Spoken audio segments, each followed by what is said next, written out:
नमस्कार दोस्तों, स्वागत है आपका एक बार फिर से मेरे चैनल पर बायोलॉजी फॉर ऑल। और मैं हूं आपका दोस्त अनुपम मिश्रा। जैसा कि आप जानते हैं कि इस चैनल के माध्यम से बायोलॉजी और इंग्लिश दोनों के सब्जेक्ट मैं यहां पर कवर करने की कोशिश करता हूं। तो उसी क्रम में आज जो टर्न है वो है इंग्लिश का। और इंग्लिश में जो आज मैं टॉपिक आपका लेकर आया हूँ वो है फिगर ऑफ स्पीच। ठीक है, तो ये टॉपिक शुरू करने से पहले मैं आप लोगों से रिक्वेस्ट करना चाहता हूं कि जो भी लोग इस चैनल पर नए हैं, जो भी लोग इन वीडियोस को देखते हैं, इनको लाइक करें, शेयर करें और आप साथ ही आपका कोई अगर सुझाव है तो उस सुझाव से हमें ज़रूर अवगत कराएं और साथ ही साथ चैनल को सब्सक्राइब करें। ठीक है, आगे बढ़ चलिए शुरू करते हैं। आज का जो टॉपिक है वो है figure of speech. Figure of speech को देखिए हिंदी में क्या बोलते हैं, अलंकार आपने हिंदी में पढ़े होंगे। ठीक है, अलंकार वो लिटरेली डिवाइसेस हैं।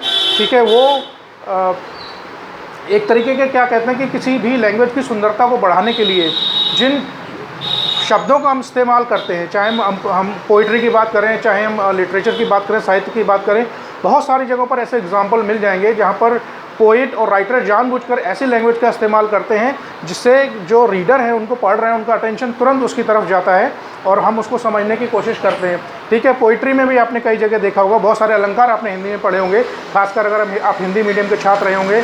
अनुप्रास अलंकार, रूपक अलंकार, यमक अलंकार, ये सब आपने पढ़े होंगे। आज बात करते हैं इंग्लिश लिटरेचर की, और उसी क्रम में आज टॉपिक जो है वो फिगर ऑफ स्पीच है। और इसमें इस वीडियो में कम से कम आज मैं 8 या 10 फिगर ऑफ स्पीच कवर करने की कोशिश करूँगा।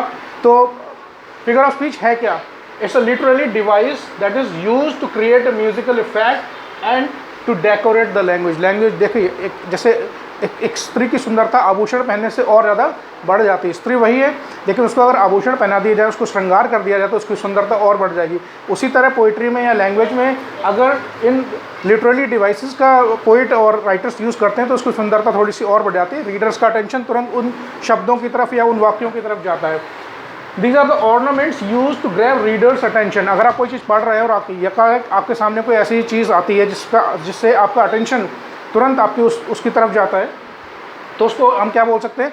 Figure of speech. बहुत सारे हैं, इस वीडियो में मैं कुछ थोड़े से कवर करने की कोशिश करूंगा। शुरुआत से शुरू करते हैं। सबसे पहला है, ये इस क्रम में नहीं जिस क्रम में मैं लिख रहा हूँ। ठीक है, जो होने को तो कम से कम 150 से 200 से ज़्यादा भी हो सकते हैं, लेकिन वो फिगर ऑफ स्पीच यहाँ पर हम कवर करेंगे जो रियली इंपॉर्टेंट है एग्ज़ाम पॉइंट ऑफ व्यू से। खासकर जो स्टेट बोर्ड के बच्चे हैं, क्लास 11th और 12th के यूपी और बिहार बोर्ड के, स्टेट बोर्ड के बच्चे हैं, उनमें एग्ज़ाम में पूछा जाता है। बहुत सारे कॉम्पिटिटिव एग्जाम्स में भी आते हैं, यूपीएससी, टीजीटी, पीजीटी में इस तरह के क्वेश्चंस पूछे जाते हैं। तो चलिए शुरू करते हैं।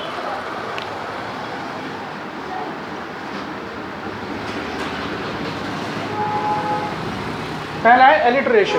ठीक है, एलिटरेशन को हिंदी में अनुप्रास अलंकार बोलते हैं। क्या होता है एलिटरेशन? एलिटरेशन होता क्या है? इन alliteration repetition of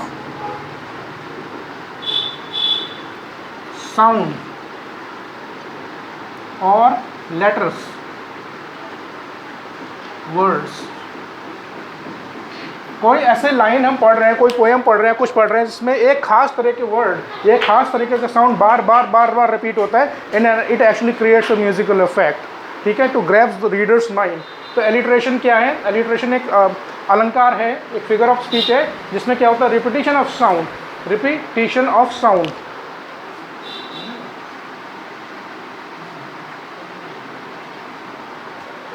repetition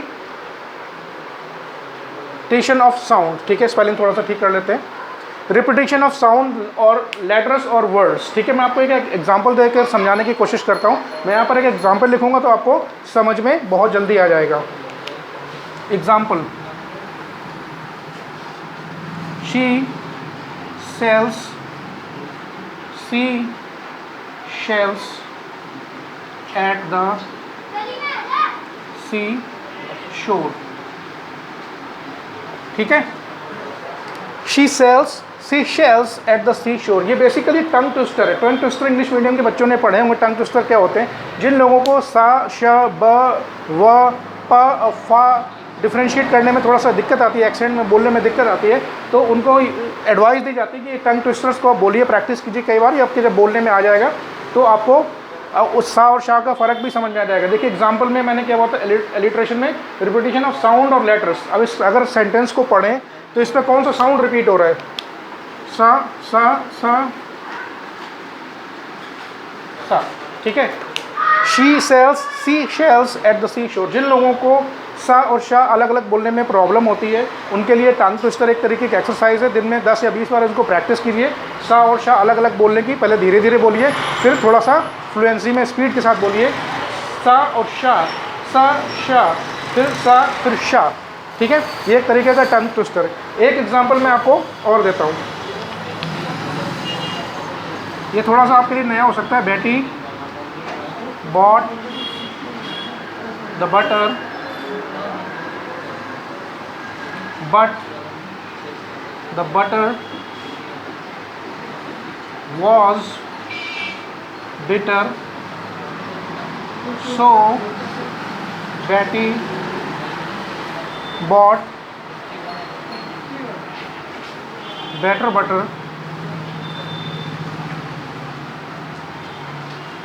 to make bitter butter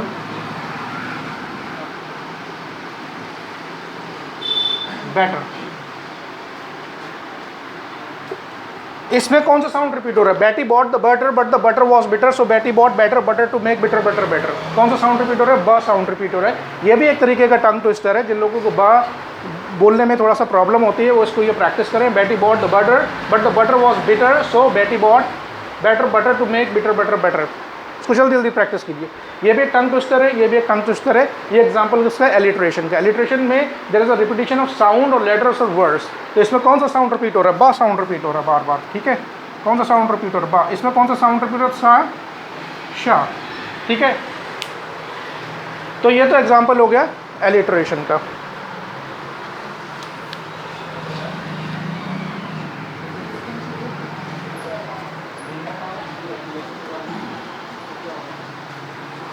next बात करते हैं सिमिली।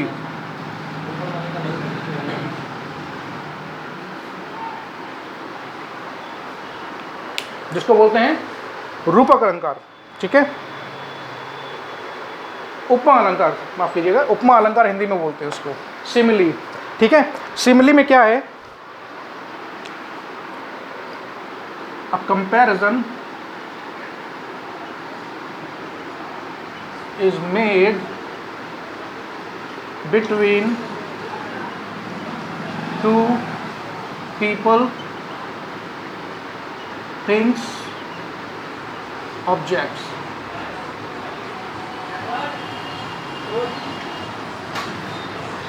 ठीक है। और as like words are used।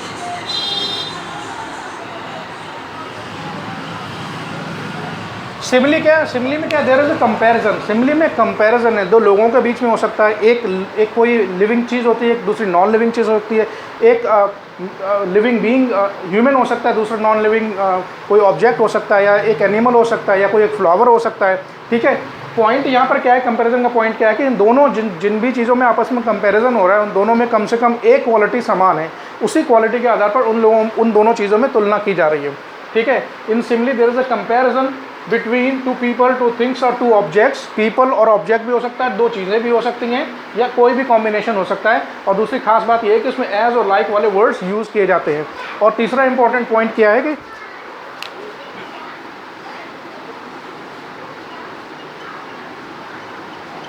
At least one quality is common, ठीक है। दोनों में कम से कम एक क्वालिटी कॉमन हो, उसी क्वालिटी के बेसिस पर दो चीज़ों का, दो इंसानों का, एक इंसान का, एक एनिमल का, या किन्हीं दो चीज़ों का कोई भी किसी भी कॉम्बिनेशन में आपस में कंपैरिजन होता है। दूसरा पॉइंट क्या है कि एज और लाइक वाले वर्ड्स यूज़ होते हैं, और दोनों में कम से कम एटलीस्ट एक चीज़ कॉमन होनी चाहिए। मैं आपको एक एग्जाम्पल देता हूँ तो आपको ये समझ में आ जाएगा।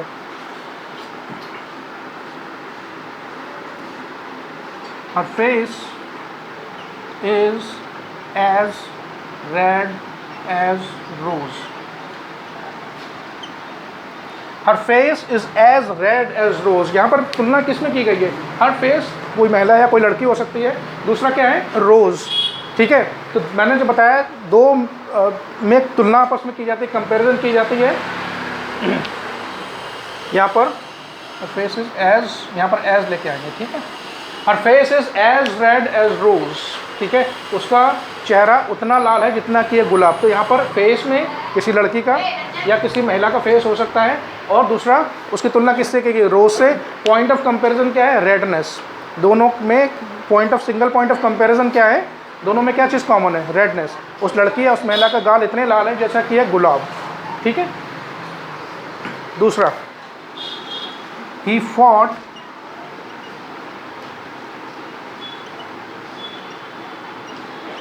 like a lion in the battlefield. He fought like a lion in the battlefield. He fought like a lion in the battlefield. यहाँ पर कंपैरिजन किस में हो रहा है, ही कोई व्यक्ति हो सकता है, और दूसरा तुलना किसके साथ हो रही है, लाइन के साथ। वर्ड यहाँ पर लाइक यूज़ किया गया है।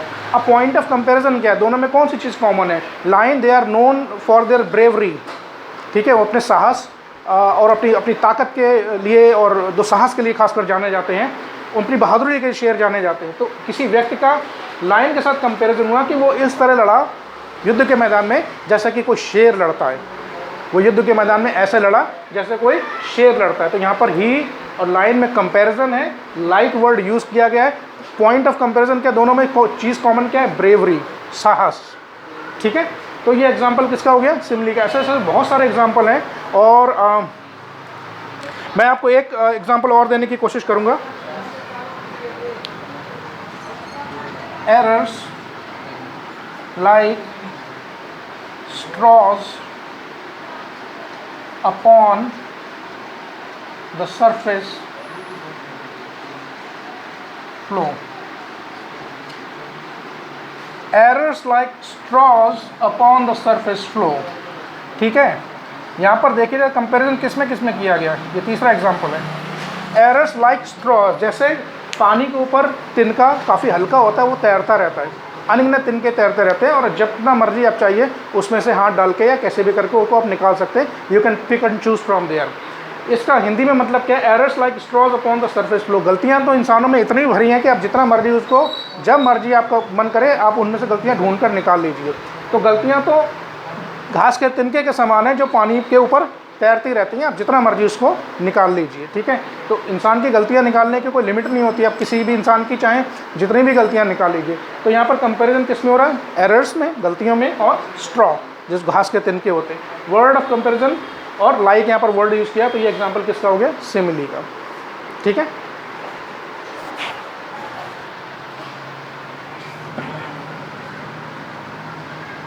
अब बात करते हैं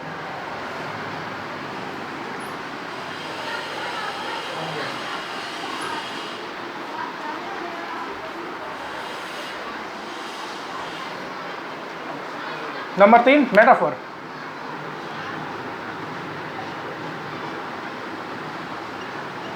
हिंदी में इसको रूपक अलंकार बोलते हैं, ठीक है। मेटाफर क्या है, आपने पढ़ा होगा, हिंदी मीडियम में पोएम में पढ़ा होगा, जब किसी चीज़ को किसी दूसरी चीज़ का रूप दे दिया जाए, किसी चीज़ को किसी दूसरी चीज़ के समान समझ लिया जाए, लेकिन जो समानता वाले शब्द हैं उनका यूज़ हम नहीं करते हैं। यानी कि मेटाफर भी एक तरीके का सिमिली ही है। कंपैरिजन मेटाफर में भी होता है, लेकिन सिमिली और मेटाफर में फ़र्क ये है कि सिमिली में एज और लाइक वर्ड यूज़ होते हैं, कंपैरिजन होता है डायरेक्ट, ठीक है। और मेटाफर में उस चीज़ को दूसरी चीज़ का ही रूप बता दिया जाता है, ठीक है, और लाइक और एज वर्ड यूज़ नहीं होते। तो हम कह सकते हैं कि मेटाफर एक तरीके का इम्प्लाइड सिमिली है। क्या है,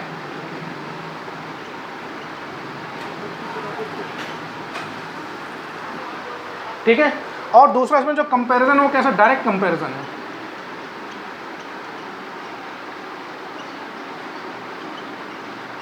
एक तो क्या है, इम्प्लाइड सिमिली है, सिमिली का ही एक रूप है जिसमें जो तुलना वाले शब्द हैं वो होते नहीं हैं या फिर छुपे हुए होते हैं। दूसरा इसमें क्या है, कंपैरिजन जो है वो डायरेक्ट कंपैरिजन है, यानी कि एक चीज़ को दूसरी चीज़ के समान मान लिया जाता है या फिर समझ लिया जाता है, ठीक है। मैं आपको एक एग्जांपल देता हूँ, आपको समझ में आएगा।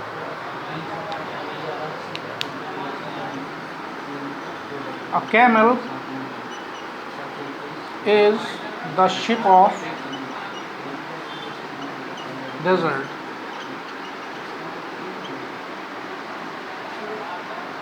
अ camel is the ship of desert. ऊँट को रेगिस्तान का जहाज बोला गया है। अब वो जहाज तो होता नहीं है, जहाज तो होता नहीं है, ठीक है। जहाज में क्या खासियत है कि जहाज बहुत सारा माल एक साथ लेकर कई दिनों तक बिना रुके अपनी मंजिल की तरफ चलता रहता है। ऊँट में भी यही खासियत होती है, वो रेगिस्तान में कई दिनों तक भूखा और प्यासा अपनी मंजिल की तरफ लगातार चलता रहता है बिना थके, ठीक है, और अपना रास्ता भी नहीं भूलता कई बार। तो यहाँ पर कंपैरिजन किस में हो रहा है, कैमल में और शिप में, ठीक है। उनकी ड्यूरेबिलिटी के पॉइंट ऑफ व्यू से कि उनके अंदर ड्यूरेबिलिटी कितनी है, ठीक है, वो कितना चीज़ों को फेस कर सकते हैं, एक्सट्रीम वेदर को फेस कर सकते हैं, ठीक है। तो यहाँ पर कंपैरिजन किस में, कैमल में और शिप में। यहाँ पर कैमल को डेजर्ट का शिप बता दिया गया है, रेगिस्तान का जहाज बता दिया गया। तुलना तो यहाँ पर हो रही है, लेकिन लाइक वाला वर्ड और एज वाला वर्ड यहाँ पर हमने यूज़ नहीं किया है। That is why it is called metaphor, यानी कि एक चीज़ को किसी दूसरी चीज़ का रूप दे दिया जाए, और जो लाइक और एज वाले वर्ड हैं वो यूज़ नहीं होते। यहाँ पर एज और लाइक वाले वर्ड यूज़ नहीं होते। तो आपको आई होप कि सिमिली और मेटाफर में आपको यहाँ पर डिफरेंस समझ में आया होगा, ठीक है। एक एग्जांपल और देता हूँ आपको। The news was like a dagger to his heart, ठीक है। द न्यूज़ वॉज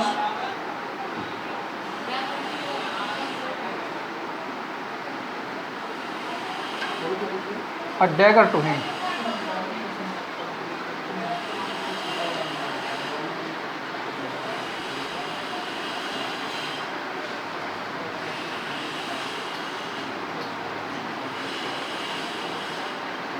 देखिए अब मैंने एक ही चीज़ को दो तरीके से लिखा है, आपको सिर्फ फ़र्क समझाने के लिए। पहला एग्जांपल पढ़ते हैं। The news was like a dagger to his heart. कोई अनप्लीजेंट न्यूज़, कोई ऐसी न्यूज़ जैसे कि मान लीजिए किसी की दुर्घटना में मृत्यु हो गई, या कोई ऐसी अकल्पनीय घटना हो गई जिसके बारे में आपने किसी को बताया, and he was very shocked. वो बहुत उस न्यूज़ को सुन के शॉक्ड हो गया। It was a very shocking news to him, ठीक है। तो उसको हम दो तरह से लिख सकते हैं। The news was like a dagger to him. वो न्यूज़, वो खबर जब उसको सुनाई पड़ी, उसको ऐसा लगा कि जैसे कि उसके छाती में या उसके हृदय में किसी ने, डैगर में मतलब होता है खंजर, किसी ने खंजर मार दिया हो। अब पहला वाला एग्जांपल देखिए, the news was like a dagger. यहाँ पर न्यूज़ और डैगर की तुलना की गई है और वर्ड लाइक यूज़ किया गया है, तो ये तो सिमिली हो गया। अब इसी को हमने दूसरे ढंग से कह दिया, लाइक वाला वर्ड हमने यहाँ से हटा दिया, डिलीट कर दिया। The news was a dagger to him या फिर to his heart, to his heart.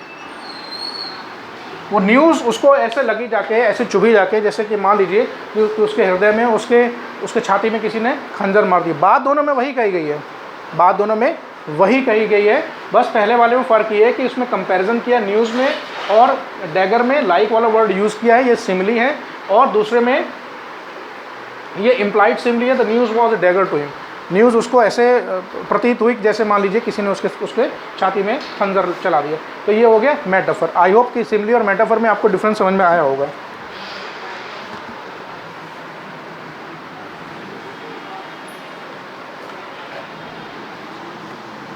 ठीक है, अब हम नेक्स्ट बात करते हैं पर्सोनिफिकेशन की।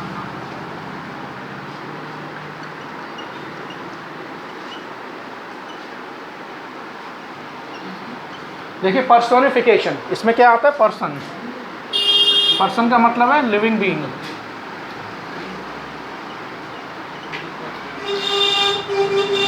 पर्सोनिफिकेशन है क्या कि जब किसी नॉन लिविंग ऑब्जेक्ट हो, यानी कि किसी भी इनएनिमेट ऑब्जेक्ट हो। इनएनिमेट ऑब्जेक्ट होते हैं निर्जीव वस्तुएं जिनके अंदर जान नहीं होती है, ठीक है। इनएनिमेट ऑब्जेक्ट या लाइफलेस ऑब्जेक्ट्स को as a living being treat किया जाता है, as a living being consider किया जाता है। तो उस फिगर ऑफ स्पीच को क्या बोलते हैं, पर्सोनिफिकेशन। तो यहाँ पर मैं डेफिनेशन लिख देता हूँ, लाइफलेस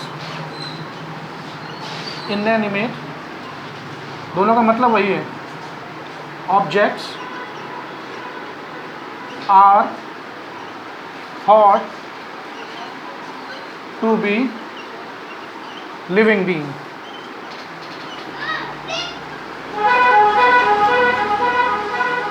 इनएनिमेट और lifeless objects are thought as a living being, यानी कि निर्जीव वस्तुओं को जब हम सजीव मान लेते हैं, हिंदी में बता देता हूँ, जब निर्जीव वस्तुओं को सजीव मान लिया जाता है तो उस अलंकार को क्या बोलते हैं, पर्सोनिफाई कर दिया, उसके हमने उसको पर्सोनिफाई कर दिया। ठीक है, कुछ एग्जांपल देता हूँ, आपको समझ में आएगा। Experience is the best teacher.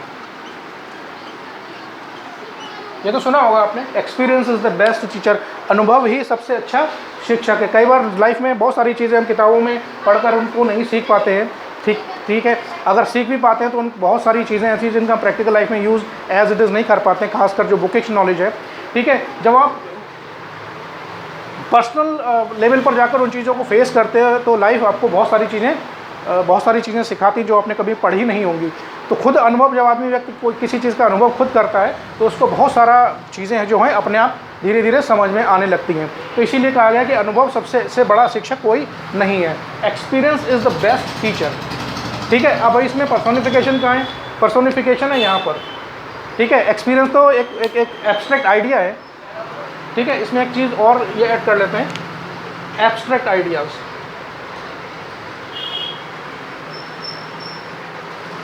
ठीक है, कोई नॉन लिविंग चीज़ भी हो सकती है, कोई लाइफलेस ऑब्जेक्ट हो सकता है, कोई एब्स्ट्रैक्ट आइडिया भी हो सकता है।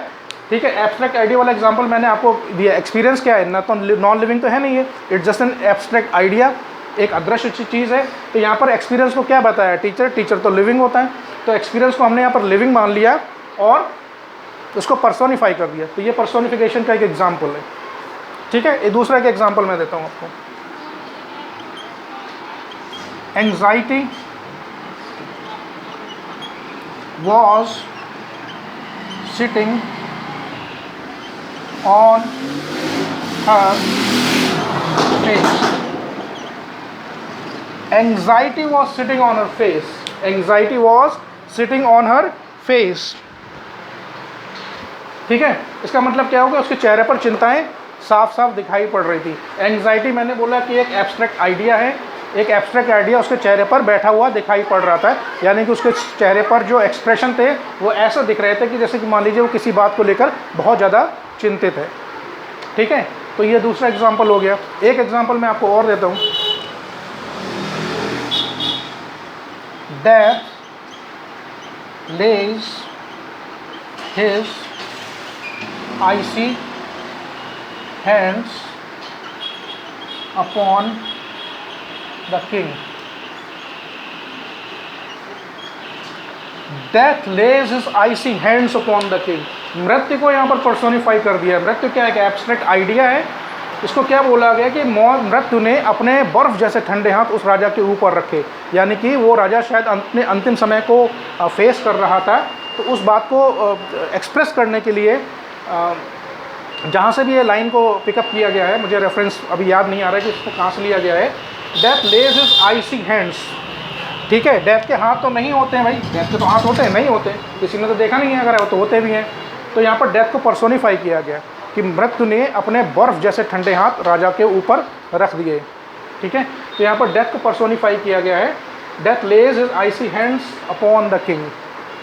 ठीक है, तो ये एग्जाम्पल, आई होप पर्सोनिफिकेशन आपको समझ में आ गया। किसी एब्स्ट्रैक्ट आइडिया, किसी लाइफलेस ऑब्जेक्ट या किसी इनएनिमेट ऑब्जेक्ट को लिविंग बीइंग की तरह ट्रीट किया जाता है। और ख़ास बात यह है कि जिसको पर्सोनिफाई किया जा रहा है उसको हमेशा कैपिटल लेटर से शुरू करते हैं।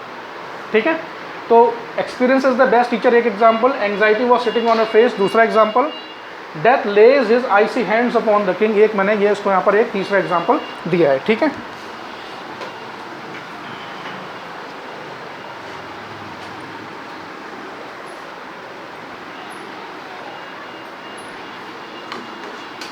नेक्स्ट है ऑक्सीमोरॉन।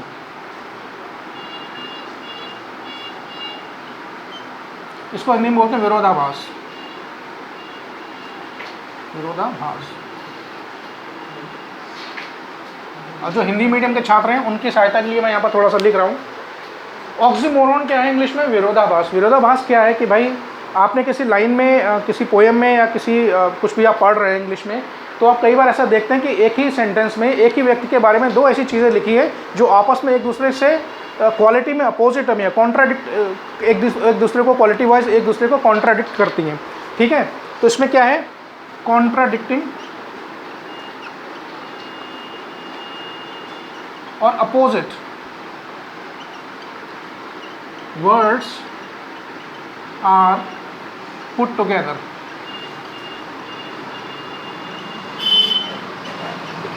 ठीक है, कॉन्ट्राडिक्टिंग और opposite words are put together. खास बात यह है कि वो कॉन्ट्राडिक्टिंग वर्ड्स या फिर अपोजिट वर्ड्स दोनों एक ही व्यक्ति से संबंधित हो। ठीक है, जिसके बारे में बात की जा रही है उसी से संबंधित होते हैं। ठीक है, रिलेटेड टू सेम पर्सन और थिंग, उसी व्यक्ति के बारे में या उसी चीज़ के बारे में दो ऐसे कैरेक्टर्स को हम इस्तेमाल करते हैं जो एक दूसरे के अपोजिट है। मैं यहाँ पर अभी आपको एक एग्जांपल दूंगा तो आपको समझ में आ जाएगा कि मैं यहाँ पर कहने की क्या कोशिश कर रहा हूँ, विरोधाभास है क्या। एग्जांपल लेते हैं कि यहाँ पर James is the wisest fool in the class. इसको आप समझिए, wisest fool, James is the wisest fool in the class, यानी कि जेम्स जो है अपनी क्लास में सबसे बुद्धिमान मूर्ख है, यानी कि क्लास में जितने भी मूर्ख हैं उन मूर्खों में वो सबसे ज़्यादा बुद्धिमान है। तो हमने इसमें क्या किया है, दो अपोजिट क्वालिटी, वाइज का अपोजिट फूल होता है, फूल का अपोजिट वाइज है, तो एक ही व्यक्ति के लिए हमने दो क्वालिटीज़ का यूज़ किया जो एक दूसरे का बिल्कुल अपोजिट है, एक दूसरे को कॉन्ट्राडिक्ट करती, विरोध करती हैं। ठीक है, एक दूसरे का अपोजिट है, सेम पर्सन के लिए हमने उसको यूज़ किया है। तो James is the wisest fool in the class, James इस क्लास का सबसे बुद्धिमान मूर्ख है। ठीक है, समझ में आया। एक एग्जांपल मैं आपको और देता हूँ, शी इज अ प्रिटी अगली women, she is a pretty अगली वुमेन। एक ही महिला के बारे में बात हो रही है, दो कैरेक्टर्स के बारे में बात हुई। प्रेटी का मतलब सुंदर, अगली का मतलब बदसूरत। ठीक है, शी इज़ अ प्रेटी अगली वुमेन। प्रेटी सुंदर, अगली बदसूरत, एक दूसरे के अपोजिट क्वालिटीज़ हैं और एक ही व्यक्ति के बारे में वो बात कही गई है। तो यहाँ पर ये दोनों एक दूसरे से विरोधाभास उत्पन्न करती हैं। तो ये एग्जाम्पल किसका है, ये ऑक्सीमोरन का एक और एग्जाम्पल है। ठीक है, एक एग्जांपल मैं यहाँ पर आपको और देता हूँ, Ramesh is regularly irregular in the class. अब देखिए, Ramesh is regularly irregular in the class. Ramesh जो है भी क्लास में बहुत इर्रेगुलर है, बहुत इर्रेगुलर है। और कैसा है, रेगुलरली। ठीक है, लगातार वो क्लास से अनुपस्थित होता रहता है, या तो क्लास में आता नहीं है, या आने के बाद चला जाता है, या थोड़े समय के लिए आता है, या बिल्कुल ही नहीं आता है, या फिर वो समय पर नहीं आता। कुछ भी चीज़ हो सकती है। तो रमेश इज रेगुलर का मतलब नियमित, इर्रेगुलर का मतलब नियमित नहीं है। तो दो कंट्रास्टिंग कैरेक्टर्स हैं, दो अपोजिट क्वालिटीज़ हैं, दो अपोजिट वर्ड्स हैं जो एक ही व्यक्ति के लिए यहाँ पर यूज़ किए गए। तो ये ऑक्सीमोरन का एक और एग्जाम्पल है। ठीक है, आई होप समझ में आया होगा। ऑक्सीमोरन में विरोधाभास होता है, एक ही व्यक्ति से संबंधित दो अपोजिट या क्वालिटीज़ को, या दो अपोजिट मीनिंग वाले वर्ड को जो एक दूसरे को कॉन्ट्राडिक्ट करते हैं क्वालिटीज़ में, उनको साथ साथ रखा जाता है। That becomes the figure of speech which is called oxymoron. ठीक है, ऑक्सीमोरन समझ में आया आपको, आई होप आपको समझ में आया होगा।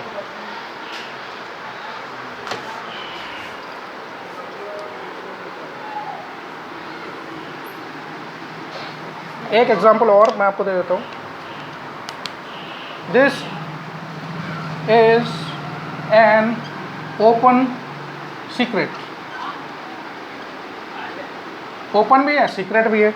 भाई ये तो एक खुला हुआ रहस्य, ये ऐसा रहस्य जो सब जानते हैं।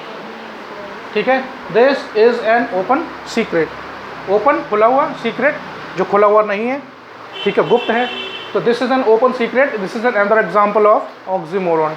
ओपन और सीक्रेट एक दूसरे के कंट्रास्टिंग और अपोजिट वर्ड्स हैं जिनको साथ साथ रखा गया किसी एक के बारे में। So this is the fourth example of oxymoron.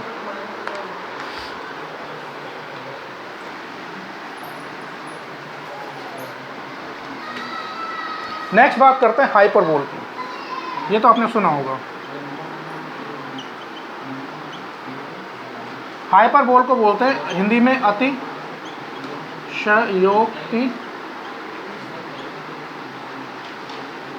अलंकार। मैं हिंदी में इसलिए लिख रहा हूँ, जो हिंदी भाषी हिंदी मीडियम के छात्र हैं थोड़ा सा कनेक्ट कर सकते हैं इन सब चीज़ों को। इंग्लिश में थोड़ा सा कभी समझने में दिक्कत आती है, तो सिर्फ उनके सहायता के लिए मैं यहाँ पर हिंदी में लिख रहा हूँ, ठीक है। अतिशयोक्ति, अतिशयोक्ति का तो हिंदी में आप मतलब समझ ही गए होंगे। अतिशयोक्ति का मतलब है कि किसी बात को इतना बड़ा चढ़ाकर बता दिया जाए कि वो बात असंभव सी लगने लगे। यानी कि कोई बात आप किसी को बता रहे हैं, समझा रहे हैं, just to create an impression in the readers mind कि भाई वो बात कितनी बड़ी हुई होगी। हालांकि वो बात थोड़ी सी हो सकता है वो बात असाधारण रही हो, लेकिन इस बात को इस तरीके से किया जाता है, चीज़ों को बहुत इतना बड़ा चढ़ाकर दिखाया जाता है कि ये रीडर्स के माइंड में एक तुरंत एक अटेंशन सा आता है, और वो उनका माइंड उस चीज़ की तरफ जब जिस समय वो पढ़ रहे हैं उस तरफ डाइवर्ट होता है। मैं आपको एग्जांपल देता हूँ 2-3, आपको हाइपरबोल का एग्जांपल समझ में आ जाएगा, ठीक है। तो इंग्लिश में क्या है, थिंग्स, इवेंट्स आर एग्जैजरेटेड।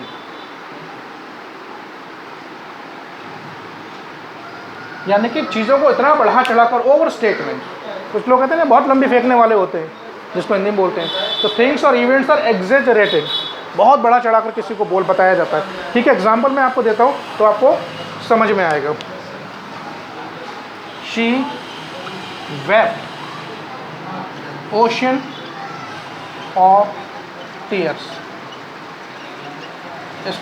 इसको क्या पढ़ेंगे, ओशियन नहीं, ओशन। क्या पढ़ेंगे इसको, ओशन।